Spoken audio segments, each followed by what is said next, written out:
Bâtir un corps fort pour un esprit résilient. Prendre soin de son corps est bien plus qu'une simple question de santé ou d'apparence. C'est une déclaration silencieuse et puissante de maîtrise de soi. Lorsque vous vous engagez dans une pratique physique, vous affirmez à votre esprit « Je contrôle mon corps, mes choix et mon énergie, et je refuse de me laisser gouverner par la paresse ou les excuses. » Cet engagement, même dans ses formes les plus simples, est un acte transformateur qui façonne autant votre mental que votre physique. Un lien puissant entre le corps et l'esprit. Saviez-vous que le corps est une extension directe de l'esprit? Lorsque vous engagez votre corps dans l'effort, vous ne faites pas que développer votre force physique, vous cultivez également votre résilience mentale. L'effort physique enseigne la persévérance, la capacité à supporter l'inconfort et surtout à avancer malgré les obstacles. Les stoïciens étaient des fervents défenseurs de cette idée. Marc Aurèle, bien qu'empereur et philosophe, trouvait dans l'effort physique un moyen d'élever son esprit au-dessus des distractions et des défis de la vie quotidienne. Socrate, souvent perçu comme un penseur sédentaire, était en réalité un soldat résilient qui croyait fermement au pouvoir du mouvement pour clarifier l'esprit. Pour eux, le dépassement de soi dans l'effort physique forgeait une volonté indomptable, essentielle pour affronter les aléas de l'existence. Dépasser la résistance intérieure, le véritable défi. La plupart des batailles se jouent à l'intérieur de nous. Lorsque l'alarme sonne tôt le matin pour aller courir, ou lorsque vient le moment de faire une séance de sport après une journée épuisante, une petite voix surgit. Elle murmure « Pas aujourd'hui, tu es trop fatigué, il fait froid, tu n'as pas le temps. » Cette voix, nous la connaissons tous. Elle est le reflet de notre résistance intérieure, cet ennemi invisible qui cherche à nous maintenir dans notre zone de confort. Mais chaque fois que vous choisissez l'action plutôt que l'inaction, vous remportez une victoire sur cette résistance. Vous envoyez un message clair à votre esprit. Je suis plus fort que mes excuses. Cet entraînement mental est aussi important, sinon plus, que l'entraînement physique lui-même.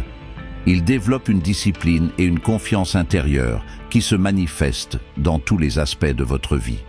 Faire de l'effort physique un rituel sacré. Il ne s'agit pas de transformer votre vie du jour au lendemain, ni de vous imposer des séances d'entraînement intenses dès le départ. La clé réside dans la régularité et la constance.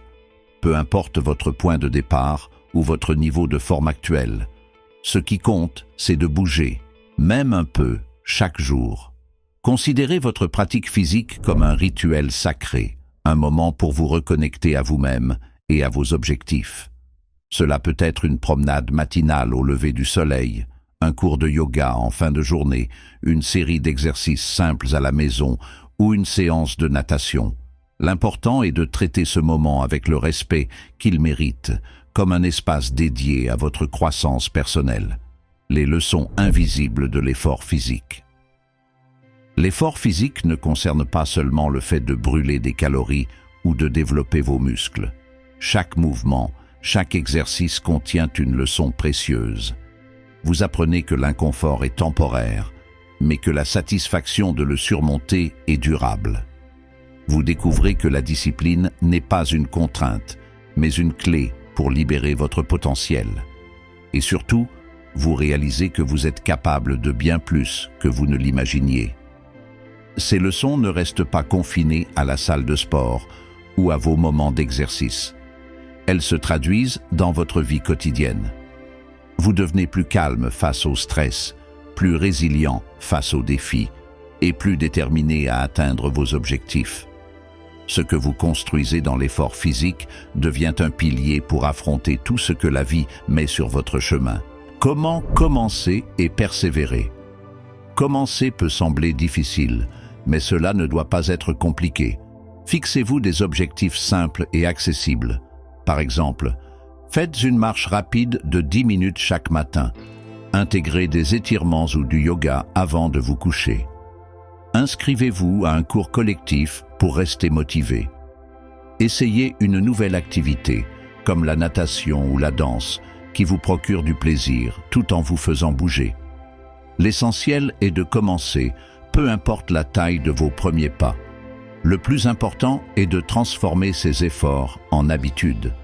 Répétez-les jour après jour, même lorsque la motivation vous manque. Et lorsque vous doutez ou ressentez le découragement, rappelez-vous pourquoi vous avez commencé, pour devenir une version plus forte, plus résiliente et plus confiante de vous-même. Une transformation qui va bien au-delà du physique.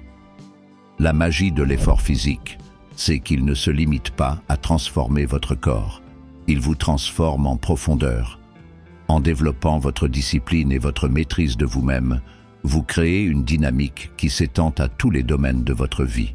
Vous devenez plus organisé dans votre travail, plus patient dans vos relations et plus confiant dans vos choix. Imaginez-vous quelques mois plus tard, avec une énergie renouvelée, une posture plus affirmée et une clarté d'esprit qui illumine vos journées. Ce que vous gagnez en engageant votre corps, c'est bien plus qu'une meilleure santé. C'est une nouvelle perspective sur votre potentiel. Un défi pour aujourd'hui. Faites le premier pas. Demandez-vous, quel petit changement puis-je intégrer dès aujourd'hui pour commencer à bâtir un corps fort et un esprit résilient? Ce peut être aussi simple que de choisir les escaliers au lieu de l'ascenseur, de marcher jusqu'au supermarché au lieu de prendre la voiture, ou de faire une série de pompes avant de commencer votre journée. Ce qui compte, ce n'est pas l'ampleur de vos actions, mais leur constance. Chaque goutte de sueur, chaque effort, chaque moment où vous dépassez vos excuses vous rapproche de la personne que vous voulez devenir. Alors, commencez maintenant. Prenez la décision, non pas demain, mais aujourd'hui, et engagez-vous à bâtir non seulement un corps plus fort, mais aussi un esprit inébranlable. Cultivez l'art de la concentration. Dans un monde où tout, des notifications sur votre téléphone aux distractions de votre environnement, cherche à capter votre attention, la concentration est devenue une véritable superpuissance. Pourtant, cette compétence essentielle, autrefois au cœur de nos plus grandes réalisations, se perd peu à peu dans le bruit constant de notre époque. Cultiver l'art de la concentration, c'est reprendre le contrôle sur votre esprit. C'est choisir de diriger votre énergie vers ce qui compte réellement et non ce qui vous détourne de votre chemin. Chaque jour, prenez le temps de vous consacrer pleinement à une seule tâche, de vous immerger dans l'instant présent et de construire une maîtrise qui transcende les distractions. Pourquoi la concentration est-elle si essentielle? Votre capacité à rester concentré détermine la qualité de tout ce que vous entreprenez. Qu'il s'agisse d'un projet professionnel, d'une conversation importante ou d'un moment de créativité, votre attention focalisée est ce qui transforme l'ordinaire en extraordinaire. Contrairement à ce que beaucoup pensent, la concentration n'est pas seulement une capacité innée, c'est une compétence qui peut être entraînée et renforcée. Plus vous travaillez à cultiver cette attention soutenue, plus vous développez une clarté mentale qui vous permet de progresser dans ce qui compte vraiment. Le défi des distractions modernes. Aujourd'hui, nous vivons dans une société conçue pour voler notre attention. Les notifications incessantes, les réseaux sociaux, les publicités ciblées et même les attentes que nous nous imposons créent un environnement saturé de distractions. Ces perturbations ne sont pas seulement externes. Les pensées anxieuses, les inquiétudes sur l'avenir et les souvenirs du passé envahissent également notre esprit, rendant difficile la pleine présence. Les stoïciens, bien qu'ils aient vécu à une époque sans technologie moderne, comprenaient déjà ce combat. Marc Aurèle écrivait que pour vivre pleinement, il fallait se concentrer à chaque instant, comme si c'était le dernier. Cet état d'esprit va au-delà d'un simple effort de focalisation. C'est un engagement à vivre chaque instant avec intention, énergie et clarté. Les bénéfices d'une concentration profonde. Lorsque vous apprenez à vous concentrer, vous ne faites pas qu'améliorer vos performances. Vous redécouvrez une connexion plus profonde avec vos actions et votre environnement. Les tâches banales deviennent plus significatives et les grandes entreprises semblent moins intimidantes. La concentration profonde est également une source de satisfaction. Elle vous place dans un état de flow, ce moment où vous êtes totalement absorbé dans ce que vous faites, où le temps semble disparaître et où votre esprit et vos actions ne font plus qu'un. Cet état n'est pas seulement agréable, il est aussi incroyablement productif. Comment entraîner votre concentration? Cultiver la concentration demande du temps, de la patience et une pratique régulière. Voici quelques étapes pour commencer. Créez un environnement propice. Éliminez les distractions autour de vous. Éteignez votre téléphone, fermez les onglets inutiles sur votre ordinateur et trouvez un endroit calme pour travailler ou réfléchir. Pratiquez la pleine conscience. Prenez quelques minutes chaque jour pour respirer profondément et ramenez votre attention sur l'instant présent. Cette simple pratique renforce votre capacité à vous recentrer lorsque votre esprit vagabonde. Adoptez la règle des 25 minutes, technique Pomodoro. Travaillez intensément sur une seule tâche pendant 25 minutes, puis faites une courte pause. Ce cycle aide à maintenir votre attention sans vous épuiser. Priorisez vos tâches. Déterminez ce qui est vraiment important et concentrez votre énergie sur ces éléments clés. En réduisant les efforts dispersés, vous maximisez votre impact. Gérez les distractions internes. Les distractions ne viennent pas toujours de l'extérieur. Les pensées envahissantes, les inquiétudes et même le perfectionnisme peuvent saboter votre concentration. Lorsque cela se produit, prenez quelques respirations profondes pour calmer votre esprit. Notez vos pensées sur un papier pour les libérer de votre esprit sans les ignorer. Rappelez-vous que l'essentiel n'est pas de tout contrôler, mais de revenir à votre tâche autant de fois que nécessaire. Un entraînement quotidien. La concentration est comme un muscle. Plus vous l'utilisez, plus elle se renforce. Cela ne signifie pas que vous devez être parfait ou concentré en permanence. Ce qui compte, c'est la persévérance. Chaque fois que vous vous recentrez après une distraction, vous entraînez votre esprit à être plus résilient, une compétence qui transforme votre vie.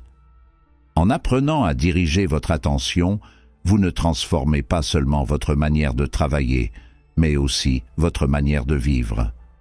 Vous devenez plus attentif à vos proches, plus présent dans vos moments de repos et plus aligné avec vos objectifs à long terme. Chaque moment de concentration devient une opportunité de vivre pleinement, de créer quelque chose de significatif et d'honorer vos engagements envers vous-même. Un défi pour commencer. Aujourd'hui, choisissez une tâche ou une activité et engagez-vous à y consacrer toute votre attention pendant 20 minutes. Cela peut être aussi simple que lire un livre, écouter une personne sans préparer votre réponse ou terminer une tâche sans interruption. Peu importe la difficulté au départ, persévérez. Avec le temps, ces moments de concentration deviendront des piliers de votre succès et de votre épanouissement. Adoptez une mentalité de progrès, pas de perfection. La quête de la perfection peut sembler noble, mais elle est souvent un piège insidieux. Elle vous immobilise, vous pousse à douter de vos capacités et, pire encore, vous empêche de commencer. Pourquoi? Parce qu'au fond, la perfection n'existe pas. C'est une illusion, une attente irréaliste qui paralyse plus qu'elle n'élève. Adopter une mentalité de progrès, c'est choisir un chemin plus humain, plus réaliste et surtout plus puissant. C'est comprendre que chaque petit pas compte, que chaque erreur est une leçon, et que ce qui importe, ce n'est pas d'être parfait, mais d'avancer. Le perfectionnisme, un obstacle déguisé en vertu. La perfection se déguise souvent en exigence de qualité ou en dévouement extrême. Mais, en vérité, elle est plus souvent une manifestation de la peur. Peur de l'échec, peur de ne pas être accepté, peur de ne pas être assez. Ces peurs, bien qu'humaines, nous poussent à repousser indéfiniment nos projets, à attendre le moment parfait et à perdre de précieuses opportunités. Imaginez un peintre qui refuse de montrer son œuvre parce qu'il voit encore des défauts invisibles aux yeux des autres. Ou un écrivain qui ne termine jamais son livre parce qu'il n'est pas assez bon. Ces scénarios, bien que fictifs, sont proches de la réalité pour beaucoup. Le perfectionnisme n'est pas un moteur, c'est un frein qui vous prive de l'expérience enrichissante du progrès. Pourquoi choisir le progrès est plus puissant? Lorsque vous adoptez une mentalité de progrès, vous libérez votre potentiel. Vous comprenez que chaque action, même imparfaite, est un pas en avant. Ce changement de perspective transforme la peur de l'échec en une opportunité d'apprentissage. Vous réalisez que ce n'est pas en évitant les erreurs que vous grandissez, mais en les affrontant et en apprenant d'elles. Le progrès est accessible à tous. Contrairement à la perfection, il ne demande pas que toutes les conditions soient idéales. Il exige simplement que vous fassiez de votre mieux avec ce que vous avez, ici et maintenant. Les bénéfices de la mentalité de progrès. Une plus grande liberté d'action. Lorsque vous abandonnez la quête de perfection, vous vous libérez de la pression de répondre à des attentes irréalistes. Vous pouvez agir avec plus de spontanéité, de créativité et de courage. Une meilleure résilience. Le progrès vous apprend à voir les échecs comme des étapes nécessaires. Chaque revers devient une opportunité de réflexion et d'amélioration, et non une raison d'abandonner. Une satisfaction durable. Au lieu d'attendre un idéal inatteignable, vous commencez à apprécier chaque petite victoire. Chaque effort accompli, aussi modeste soit-il, devient une source de fierté et de motivation. Un impact réel sur vos objectifs. Le perfectionnisme peut vous faire stagner, mais le progrès vous pousse à avancer. Même des petits pas constants finissent par mener à de grandes réalisations. Comment cultiver une mentalité de progrès? Fixez des objectifs réalistes et atteignables. Plutôt que de viser un résultat parfait, concentrez-vous sur des étapes progressives. Si votre objectif est de courir un marathon, commencez par une petite course. Si vous souhaitez écrire un livre, engagez-vous à écrire une page par jour. Apprenez à valoriser l'effort, pas seulement le résultat. Prenez du recul pour reconnaître vos efforts, même si le résultat final n'est pas encore parfait. La constance dans vos actions est plus importante que leur précision. Acceptez vos erreurs comme des opportunités. Rappelez-vous qu'aucune grande réalisation humaine n'a été atteinte sans échec. Les erreurs font partie du processus. Elles vous enseignent ce qui fonctionne et ce qui doit être ajusté. Pratiquez la gratitude envers votre progression. Prenez le temps de célébrer vos progrès, même les plus petits. Remerciez-vous pour chaque étape franchie et chaque décision prise, aussi imparfaite soit-elle. Dites non au perfectionnisme quotidiennement. Chaque jour, demandez-vous: ai-je fait un pas en avant aujourd'hui? Si la réponse est oui, considérez que vous avez réussi, même si le résultat est loin d'être parfait. Le pouvoir d'agir maintenant. Une des plus grandes illusions du perfectionnisme est l'attente du moment idéal. Mais ce moment n'existe pas. La vie est remplie d'imperfections et d'imprévus.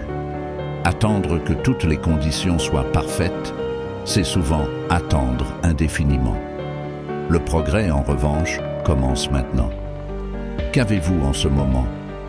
Du temps limité, peut-être un peu de fatigue, mais aussi une opportunité de faire un premier pas, aussi petit soit-il. Écrivez cette idée qui vous trotte dans la tête. Appelez cette personne avec qui vous devez discuter. Lancez ce projet que vous repoussez depuis trop longtemps. Un rappel pour avancer avec courage. Le courage d'agir n'a jamais reposé sur l'absence de peur ou sur la certitude de réussir. Il repose sur la volonté de commencer malgré l'incertitude. Alors, au lieu d'attendre que tout soit parfait, engagez-vous à avancer petit à petit. Chaque pas vous rapproche de votre objectif et chaque erreur vous enseigne une leçon précieuse. Rappelez-vous, Ce n'est pas la perfection qui transforme une vie, mais le simple courage d'agir, encore et encore, jusqu'à ce que le progrès devienne une seconde nature.